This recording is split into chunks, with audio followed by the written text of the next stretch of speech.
There's no one at Shine Lawyers. I just called them. I got an email from them. Call 1-800 660 480. I've tried to call them. 1-800 860 480.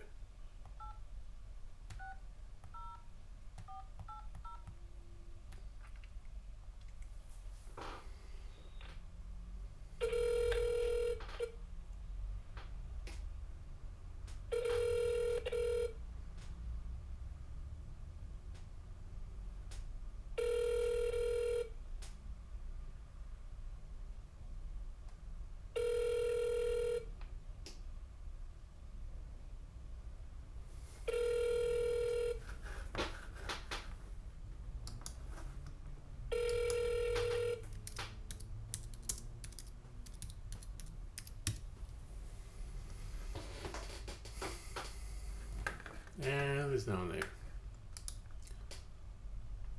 Here's another number. 1-800 751 364.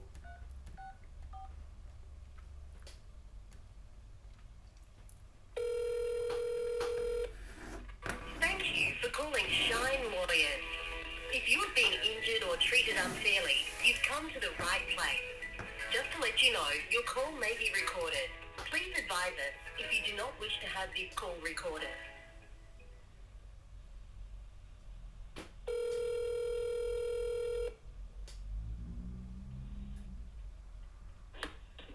Thank you for calling Shine Lawyers. We speak for Shine. How may I help you today? Good afternoon, sir. Could I please speak to Jessica? My eyes a bit blurry. Robson. Jessica Robson at Shine, please. No worries at all. Absolutely. Can I grab your phone number in case our conversation cuts out because I don't have that? And also confirm your first and surname? It's 0409 847 076. It's Rich McLean. Wonderful. Thank you so much for that. Bear with me one moment, see if I could actually reach out to Jessica. 1 second, I'll be back. It's quite urgent, actually, so if you could just try and get through to her, that'd be great. Thanks. Sure thing. No worries at all. Thank you. Pleasure. 1 moment.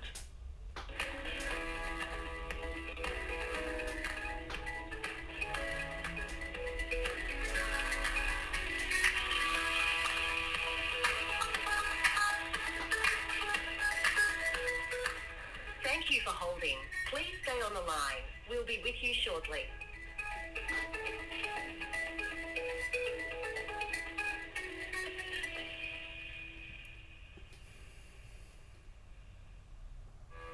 Your call is important at the moment.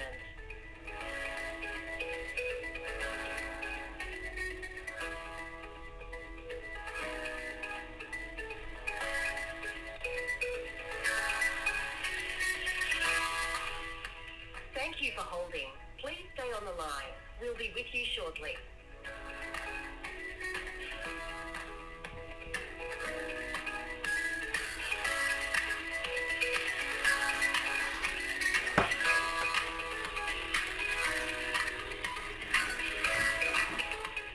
Thanks for your patience. We won't be much longer.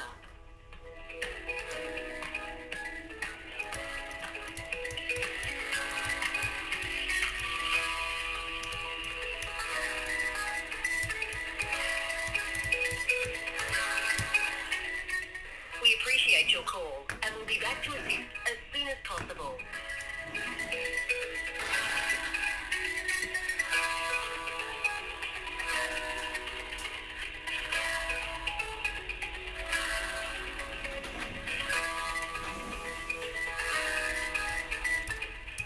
Thank you. Hello, Rich. You're speaking with Jess. Oh, hi, Jess. Hi. How are you? I'm not too bad. How are you? Well, as you'd probably know, Good. yeah, I'm in a terrible situation. Now, I would like to know, please, who you are, why this letter dated 6th of May has arrived it in my inbox and why you want me to sign it.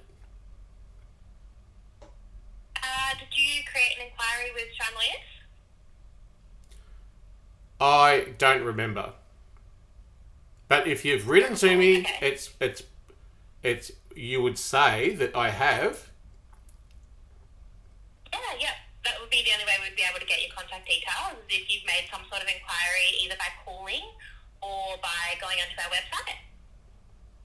You know what? It's a very curious thing because I've actually been character assassinated and am homeless because of that, even though I'm worth multi-millions of dollars.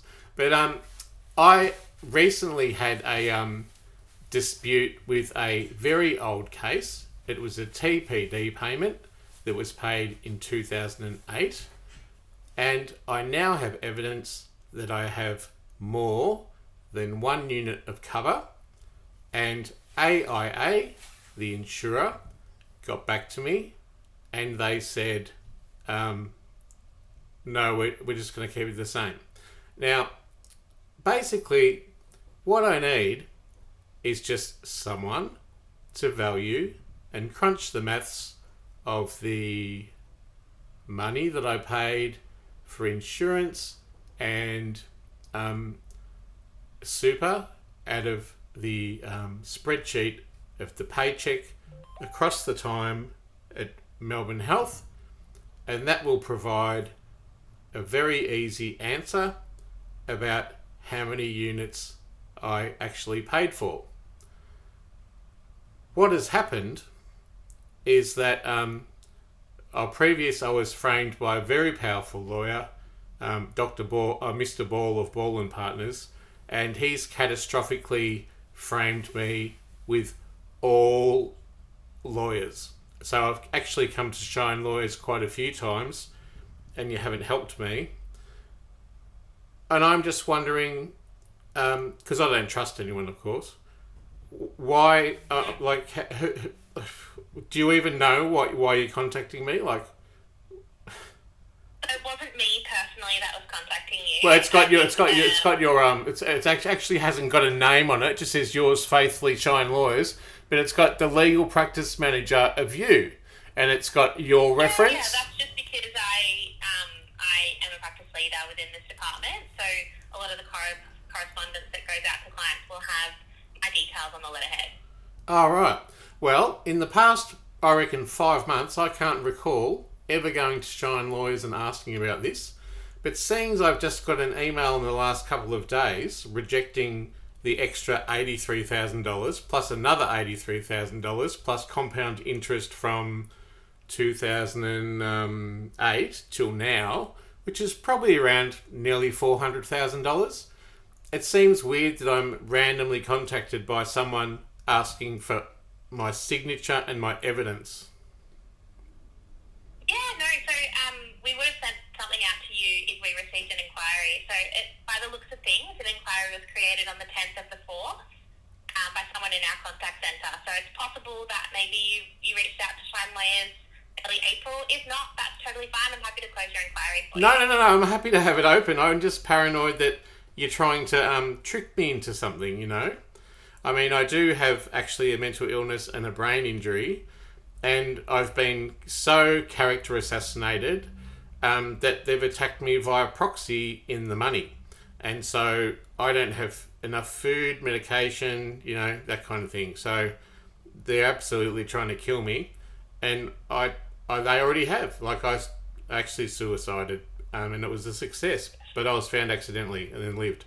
So it's been 15 months since that. And I've been heinously treated, but I just wondered of the reason why I sent it. But if you can guarantee to me that it is for the purpose of Richard Mclean, and it is for the purpose of the health super issue, which I can provide you the evidence for, would you prefer me to sign this form?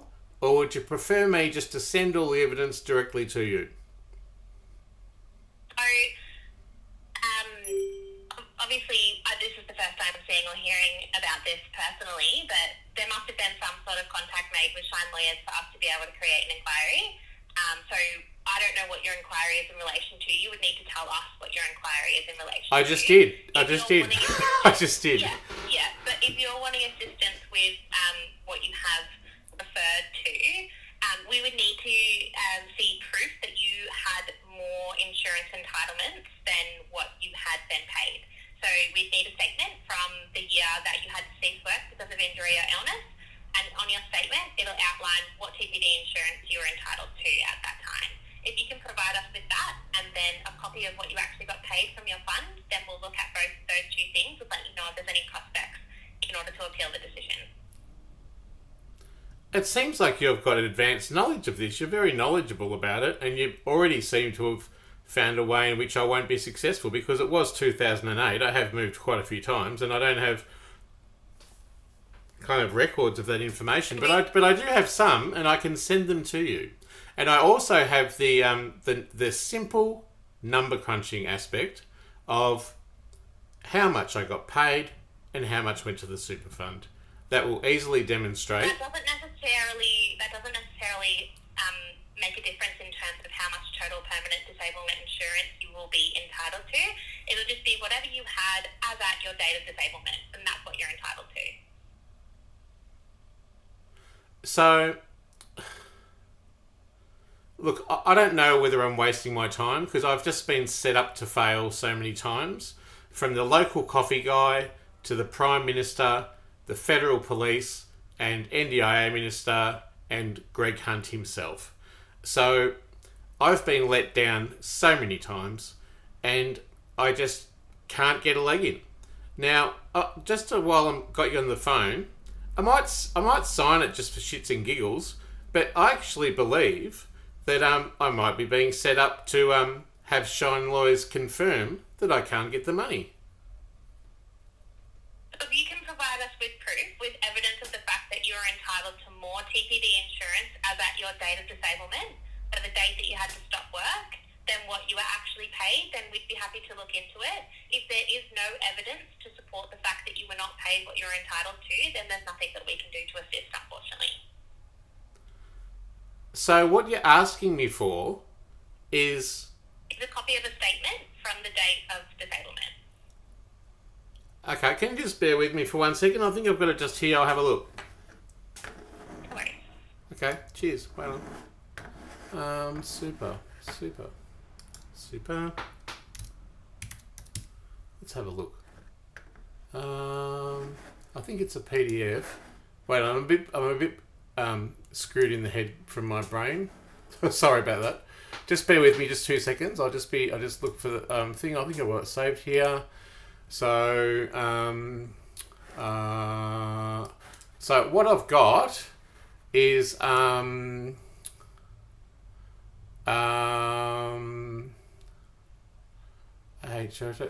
maybe it's this one. Wait on.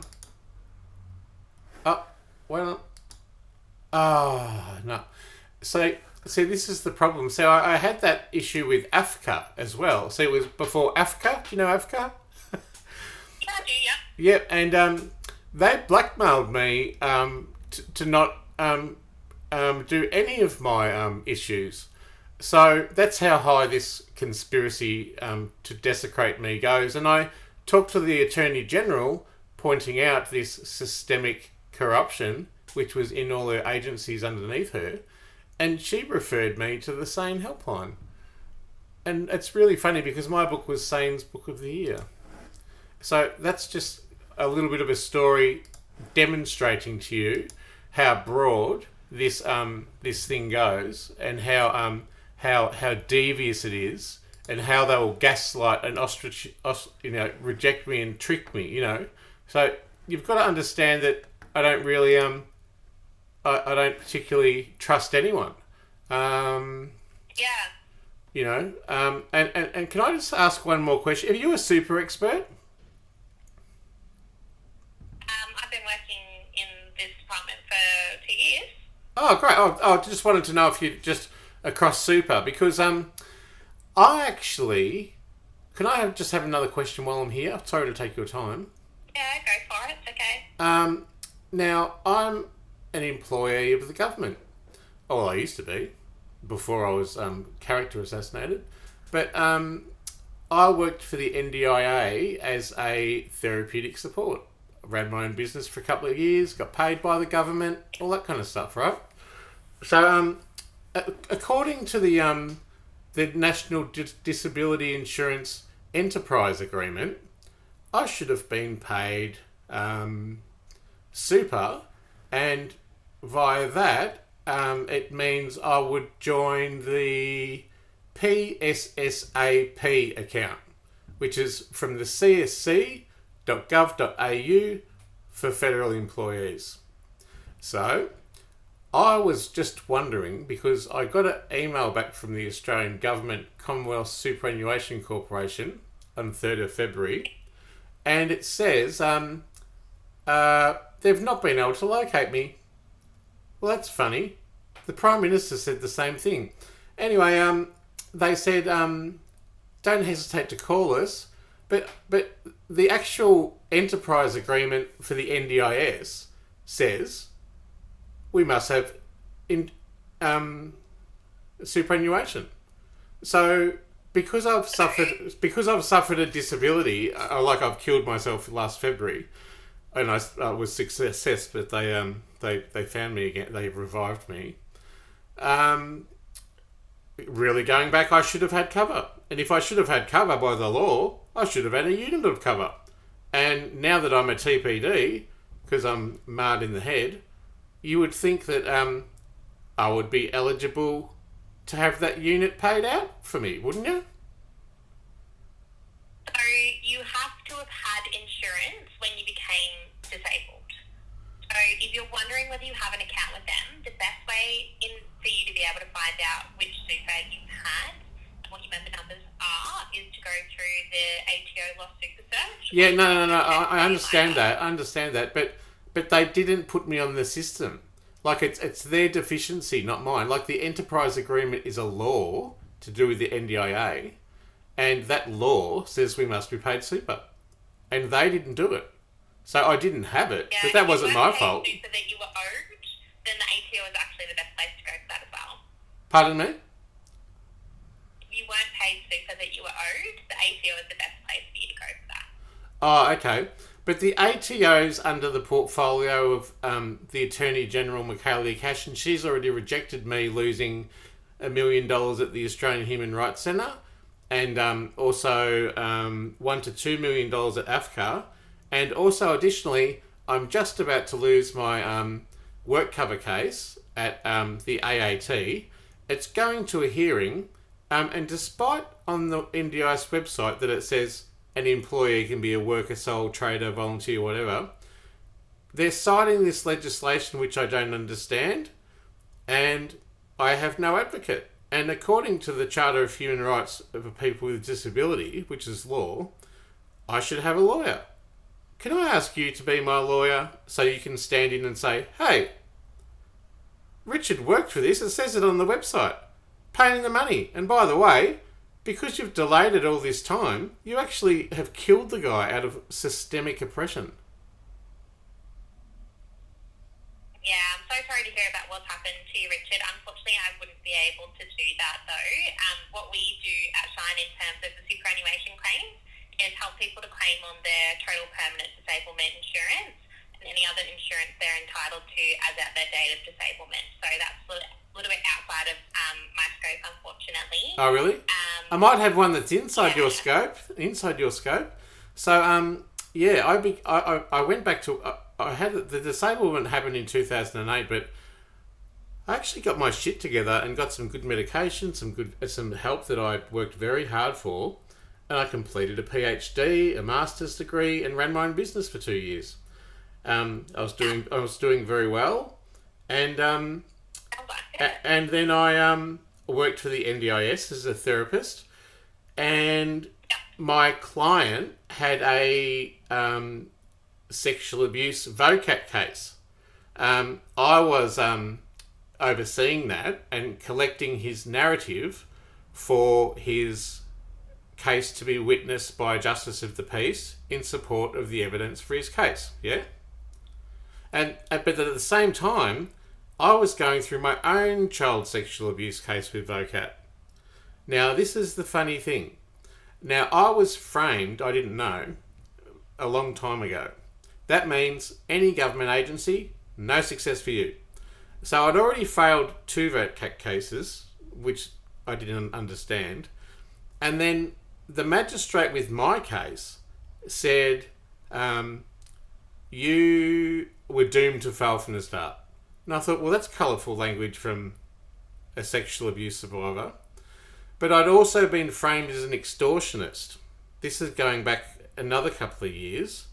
And also framed by my former partner, who was an ASIO agent. I know, my life sounds like a James Bond book, doesn't it? But anyway, I have lost $75,000 of income protection, or it's called income assist, from HCF, my insurer, from 22nd of February 2021. It's been over a year, and not only did work cover and HCF and AFCA all conspire to make me broke, which hospitalised me and then I topped myself, but I have evidence from 2 doctors that it wasn't a prior existing illness, that it was to do with the disgrace of the crooked magistrate and the fact that it triggered me in my work that that I was dealing with a sexual abuse client whilst dealing with my own sexual abuse case, So actually, when I left work, it wasn't a pre-existing illness. It was a brand new situation, and it had nothing to do with anything that had transpired before. Now, Do you have a pre-existing mental health condition? Because unfortunately, with the insurance companies, they don't take separate incidences as separate psychiatric illnesses. If you have a psychiatric illness prior to your insurance commencement, they'll consider it a pre-existing condition, even if it's related to a different event. I have a letter from my doctor when I was living in Ocean Grove in 2019. I needed a break from my university work, not because I had a mental illness or anything. It's because I had a sore arm. I couldn't type. And I've got another letter from another doctor who I've seen for 20 years, and he says it was to do with the adverse reactions of a sexual abuse case outcome. So together with that evidence and framed by a common law that it must simply be considered in the broader context of their whole life and how they're doing, how can they justify A, not paying me, B, changing the goalposts, C, doctoring evidence that I have evidence of that they changed the date of documents to support their position in not paying me, and further that HCF and AFCA and Comcare and WorkCover and WorkSafe and my former partner who owes me $500,000 all have conspired to render me a vagrant. And also HCF banned me from calling them, like I'm banned. I could call them now and record it if you want. They won't talk to me. But I've found out that I'm under investigation. That's really inequitable. It's unfair. And the opportunity to have it heard was at AFCA. But they delayed, denied, deferred my justice. I found out now that they had 4 weeks to do that for a vulnerable person. Mine took 2 years, and they waited until I begged them to come to a determination, and they were literally foaming at the arse thinking, oh, look, he's really dying now. So, and then I was hospitalised. Then I killed myself, really from systemic government oppression. And after that, I got back to my house, squatting with no job now, and no cover, and no AFCA, but they just kept it going. I begged them. I begged, and begged. And they set me up to fail. And that's a conspiracy to pervert the course of justice.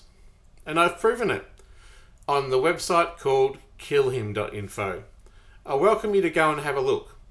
There's so many legal cases there. It is a lawyer's money-hungry, absolute gold mine. I have called out the whole entire government of public officials who have obligations under the Human Rights Charter. For example, I don't have a home. I don't have medication. I don't have income. I've got cancer. No one's seen to that. I called today for a doctor's appointment. I said, but I had a cancer diagnosis 5 months ago. She goes, it won't be till another month.